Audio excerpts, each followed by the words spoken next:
ब्रजेश जी। राधे राधे जी। राधे राधे महाराज जी, आपके चरणों में कोटि कोटि प्रणाम। महाराज जी, प्रत्येक दिन में न्यूनतम कितना नाम जप करना चाहिए? हर श्वास हमारी प्रार्थना है जितना कर पाओ अधिक से अधिक, भगवान की कृपा है, लेकिन लक्ष्य रखना चाहिए हर श्वास, कोई भी श्वास हमारी व्यर्थ न जाए।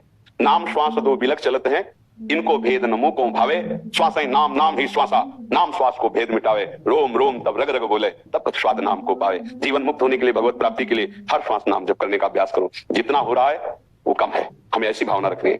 जैसे प्रारंभ में कोई 2-4-10 माला भी करे तो हम शाबाशी देते हैं, धन्यवाद आप नाम जपना शुरू किए। लेकिन वो ऐसा है जैसे कोई स्कूल में प्रारंभ में जाए, गोली डंडा खींचे तो अध्यापक कहता है बहुत अच्छा, ये लो टापी लो, तुमने बढ़िया लिखा।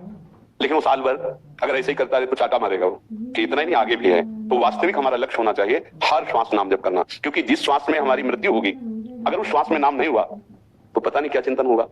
जैसे अंतिम समय हिरण का चिंतन हुआ भरत जी का, सब कुछ त्याग कर भजन के लिए आए थे और हिरण के बच्चे से मोह हो गया, तो अंतिम समय हिरण का चिंतन हो तो अगला जन्म हिरण का हुआ। तो हमारे समय नाम जप करेंगे, जो हमारी अंतिम श्वास होगी वो भगवत प्राप्ति करा देगी। अंतिम समय मुख से नारायण निकल गया पुत्र के बाने तो भगवत प्राप्ति। तो हम इसलिए हर श्वास में, मतलब शौचालय में बैठे हैं अब वही दिल फेल हो जाए फिर क्या होगा, तो उस समय भी अंदर ही अंदर जप रहे राधा राधा राधा राधा। क्या जाता है, हम हर कार्य करते हुए नाम जपने का अभ्यास करें तो नाम जपने लगे। अभ्यास की कमी के कारण हमें बोझा लगता है, ये कैसे होगा, नहीं हो जाएगा। अभ्यास से क्या नहीं हो सकता।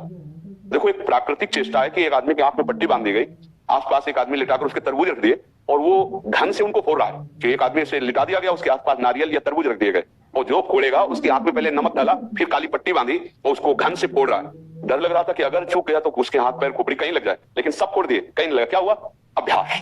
आंख मूंद के भी निशाना लगा देना अभ्यास।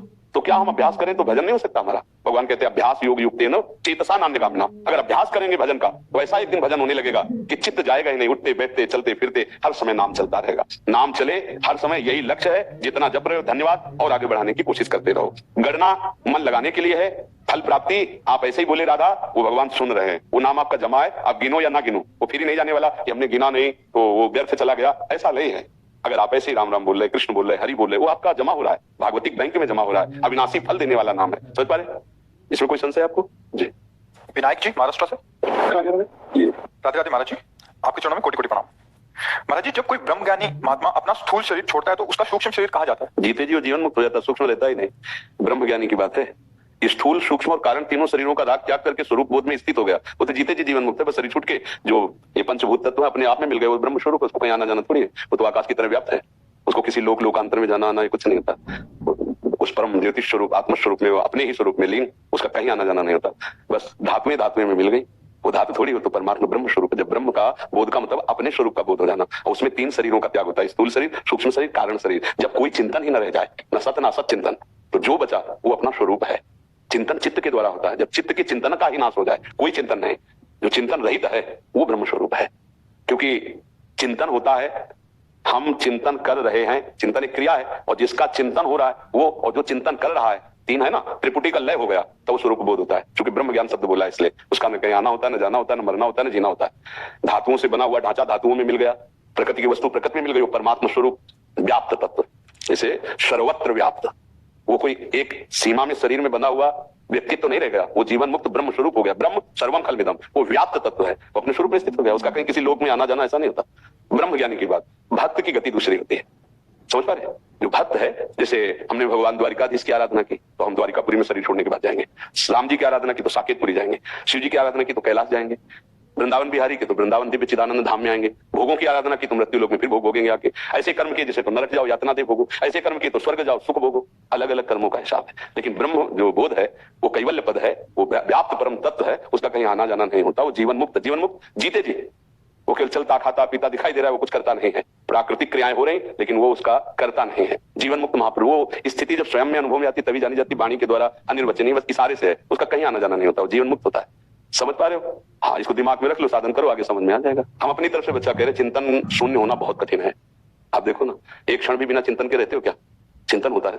हमें लगता है अगर विठल विठल विठल जपो और उनका चिंतन करो तो वही ब्रह्म है। चिंतन शून्य होना बहुत कठिन है, लेकिन चिंतन करना हमारे लिए सहज हो जाएगा, क्योंकि हम किसी न किसी आकार का चिंतन कर रहे हैं, तो हम उसी आकार को भगवत स्वरूप में ले लेते हैं, राम रूप में, कृष्ण रूप में, शिव रूप में, और उनका चिंतन शुरू करते तो वही ब्रह्म ही है ना। उनका नाम जप करते तो वही है ना। तो हम चिंतन करके अचिंत को प्राप्त कर लेते हैं, लेकिन चिंतन रहित होकर अचिंत स्वरूप में स्थित होना इसके लिए बहुत कठिन। ज्ञान के पंथ कृपाण के धारा परत खगेश लगे नहीं बारा, सहज मार्ग है भक्ति। आप भक्तों की जगह से आ रहे हो, महाराष्ट्र तो भक्त जी जब करते हैं कह रहे रामकृष्ण हरि हाँ, का जप। हाँ, तो फिर ये प्रश्न का रामकृष्ण हरि जब कर रहे हैं तो आपको मिलन की चाह होनी चाहिए ना। हमें मुक्त नहीं होना, हमें मिलना है। किससे मिलना है? जो परब्रह्म परमात्मा तत्व है, मैं उनका सेवक हूं, ऐसे भाव से उनसे मिलना है जाकर। देखो ये था हम प्रपद्यन्ते तासते बजाम में, हम आप जैसा चिंतन करेंगे वैसे ही ब्रह्म का अनुभव होता है। अगर आप चल रहे हो भक्ति मार्ग में तो फिर इस मार्ग को छोड़ो। अब इधर आओ कि मुझे कैसे साक्षात्कार होगा, मैं कैसे अपने प्रभु को देखूं, मैं कैसे उनसे मिलूं, इस तड़पन में नहीं। हाँ, खूब नाम जप कीजिए। भगवान देखो ना, महाराष्ट्र के जितने बड़े बड़े महापुरुष हुए सब परम ज्ञानी हुए हैं, पर परम प्रेमी भी हुए हैं। वो मोक्ष पदवी स्वीकार नहीं करते, वो भगवान के प्रेम धाम को प्राप्त करना चाहते हैं। तो जिसमें महापुरुष जन गए उसी में चलो। वहां की तो चरण धूलि तुम्हें भक्त बना देगी। ऐसे तुकाराम जी, नामदेव जी, ज्ञानदेव जी, सोपान देव जी, एक से एक महान सिद्ध महापुरुषों की भूमि है महाराष्ट्र। क्यों? नाम जप करो, उस मार्ग में चलो जिसमें हमें महापुरुषों ने पहुंचाया है। अब हमें बिहारी जी के दर्शन करने तो इधर धीरे धीरे चलेंगे तो पहुंच जाएंगे, लेकिन दौड़ लगा दे छठी कला की तरफ तो पहुंचना मुश्किल हो जाएगा। प्रेम प्राप्ति के लिए भगवत मार्ग में चलिए। समझ पा रहे हैं आप? वो स्वाभाविक हो जाएगा। प्रेमी को स्वाभाविक ज्ञान हो जाता है, लेकिन ज्ञानी को प्रेम हो जाए ऐसा नहीं। ज्ञानी को भगवत दर्शन हो ऐसा नहीं। प्रेमी को भगवत दर्शन भी होगा, ज्ञान भी हो जाएगा। भगवान का भक्त ज्ञानी थोड़ी होता है। प्रश्न ये है गुरु जी की, जैसे भगवान राम के पिताजी दशरथ जी थे, उन्होंने भी राम राम कह के प्राण त्यागे, और अजामिल जो थे, जो हमने भागवत में आपके उम्मीद थे, उन्होंने भी अपने पुत्र नारायण को नारायण नारायण कह के प्राण त्यागे। लेकिन दशरथ जी को स्वर्ग क्यों गए और अजामिल को सीधे वैकुंठ गए? हाँ, इसमें बात ये देखनी है कि दशरथ जी महाराज भगवान की लीला देखने के लिए जो अंतिम इच्छा होती है उसे भगवान जानते हैं, आप तो जानते नहीं ना। मुख से तो राम राम निकल रहा है, पर हृदय से लाडले राम की लीला देखनी है। अब अगर वो परम धाम चले गए तो लीला देख नहीं पाएंगे, तो इसलिए स्वर्ग में उनकी बहुत उत्तम व्यवस्था हुई और वहीं से देख रहे हैं। और जब राम जी ने रावण को मारा तब दशरथ जी आए थे ना। हाँ, अपने पुत्र रूप में। इनको पता है कौन है। जेवी दासी ने कहा कि कौशल्या जी ने एक इंद्र नीलमणि जैसे बालक को प्रकट किया है, तो दशरथ जी के आंसू चल पड़े और कहा, जाकर नाम सुनत शुभ होई, मोरे गृह आवा प्रभु सोई, परमानंद पूरी मन राजा, कहा बुलाई बजावहु बाजा। ओहो, मैं जान गया कौन आया है। बोले, जिनका नाम लेने से संपूर्ण भोगों का त्याग हो जाता है, परमानंद की अनुभूति होती, वो भगवान आए। अब श्रवण कुमार के पिता के श्राप के वश शरीर छोड़ना पड़ा, अपने लाडले की लीला नहीं देख पाए। लीला देखने की चाह परम पद कैवल्य पद में नहीं, विभिन्न कैवल्यता। मुझे भय लगता है ऐसे परम पद से जो हमारे भगवान की लीला से दूर कर दे। इसलिए स्वर्ग में उत्तम व्यवस्था करके महाराज को पूरी लीला दिखाई गई, और जब रावण वध हो गया तो आए और भगवान का जो आशीर्वाद दिया, भगवान का जो वास्तविक भगवत स्वरूप, उसका दर्शन किया, उसी समय परम पद को प्राप्त हो गए। ध्यान रखना, उसी क्षण परम पद को प्राप्त हो गए। तो भगवान के धाम में अजामिल का इसलिए प्रवेश हो गया, महापापी था, केवल नाम के बहाने से हुआ। उसको लीला के दर्शन की आकांक्षा नहीं थी, वो जानते नहीं था परम पद क्या है। लेकिन दशरथ जी को पता था कि मेरे यहाँ परम पद स्वयं अवतरित हुआ है, अब मैं इसकी लीला का स्वाद लूंगा, लीला का रसास्वादन। इसलिए वहां सुरपति के यहाँ विशेष व्यवस्था से रहे और भगवान की लीला का रसास्वादन किया। अनंताचार्य जी, श्रीमन नारायण महाराज जी, श्री राधे, आपके चरणों में कोटि कोटि प्रणाम। महाराज जी, अर्जुन ने विराट रूप का दर्शन किया और भगवान श्री कृष्ण हमेशा अर्जुन के साथ रहने पर भी अर्जुन को मोह और अहंकार में कैसे वो फंस गए? अर्जुन कैसे फंस गए उनके साथ अगर श्री कृष्ण थे? नहीं, फंसा नहीं जाता। जब दो मित्र होते, जैसे हमें आपको कोई नई बात इनको बतानी है तो हम आप दोनों मिलते हैं, आप नाटक करते हो अज्ञानी को, फिर हम करते हैं ज्ञानी को, और दोनों प्रश्न उत्तर करते हैं तो लाखों को लाभ प्राप्त होता है। तो भगवान अविद्या का स्पर्श कभी अपने भक्तों के हृदय में नहीं होने देते, पर लीला करते हैं। जैसे कामाभिमानी कभी नहीं होना चाहिए कि मैं काम विजयी हूं, तो नारद जी को काम सता गया। जैसे बहुत सावधान रहना चाहिए, कभी क्रोध नहीं आना चाहिए, तो शनकादि को क्रोध हो गया। इन जो दिव्य आत्मबोध संपन्न महापुरुष हैं, इनमें तो विकार प्रवेश नहीं कर सकता। पर जैसे निर्विकार भगवान स्वयं विकार की लीला करते हैं। क्या भूख लगी है तो रो रहे हैं मैया के स्तनपान के लिए, अगर उनके इस इच्छा में बाधा पड़ती है तो माट सब खोड़ देते हैं प्रभु। ये प्रभु निर्विकार सच्चिदानंद पूर्ण काम में ये कैसे हो सकता है? तो ये था हम प्रपद्यन्ते तास्तवे बजाम्य, हम वो पुत्र भाव से बज रही, तो वात्सल्य सुख देने के लिए भगवान ऐसा कर रहे हैं। ऐसे ही भगवान के जो निज जन नर और नारायण के अवतार हैं, भगवान श्री कृष्ण और अर्जुन। अर्जुन पूर्ण काम महापुरुष सिद्ध महापुरुष हैं, उनमें न क्रोध है, न ममता है, न अहम है। पर संसार के प्राणियों को क्रोध ममता अहम काम से कैसे विजय प्राप्त हो, तो एक प्रश्न करता बनता है। एक उस स्वांग रचते हैं अज्ञानी का, और एक परम गुरु का ज्ञान रखते हैं, वो दोनों एक ही हैं। वो उपदेश कर रहे हैं, उनमें किंचन मात्र अर्जुन को मोह नहीं। जैसे पूरी गीता सुनने के बाद अर्जुन ने स्पष्ट कह दिया था, नष्टो मोहा स्मृति लब्धा तो प्रसादान में अच्युता, मतलब मोह खत्म हो गया, ऐसा वर्णन कर रहे हैं। फिर जब द्वारिकापुरी में एक बार अर्जुन जी गए तो वहां एक ब्राह्मण के पुत्र प्रकट होते ही मर जाते थे। तो वो आकर के राज दरबार में रखता, बोला ऐसा तो कभी नहीं होता कि पिता के सामने नवजात शिशु की मृत्यु हो जाए, इसका मतलब राजा का दोष होता है अगर प्रजा को ऐसी गतियां प्राप्त होने लगे। अर्जुन जी बैठे थे, वो निंदा कर रहा था।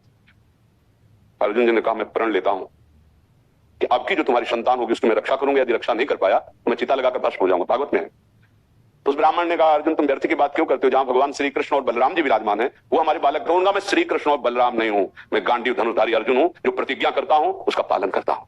यहां शब्द में अगर दोष दृष्टि से देखे तो दोष हो गया, और भाव दृष्टि से देखे तो बहुत ऊंची बात कह दी। दोष दृष्टि से देखे कि मैं श्री कृष्ण बलराम नहीं हूं, मैं जो कहता हूं करता हूं मतलब मैं, अगर भाव दृष्टि से देखे तो बोले मैं श्री कृष्ण बलराम नहीं हूं, वो भगवान है। लेकिन भगवान अपना प्रण भूल जाते हैं, पर भक्त की वचन कभी नहीं टालते। मैं अर्जुन हूं, भगवान का दास हूं, दोनों भाव में उसमें। अर्जुन जी इसके लिए भगवान से अनुमति नहीं ली, स्वयं निर्णय कर लिया। गलत।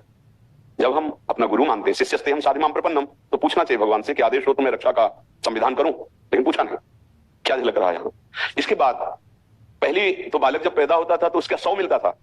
जो अर्जुन के पास आया और कहा प्रसव होने वाला है, आप रक्षा कर लीजिए, तो दिव्यास्त्रों के द्वारा जाल बांध दिया कि वायु भी जाएगी तो अर्जुन की आज्ञा से जाएगी। तो बालक प्रकट हुआ और अंतर्ध्यान हो गया, 100 भी नहीं मिला।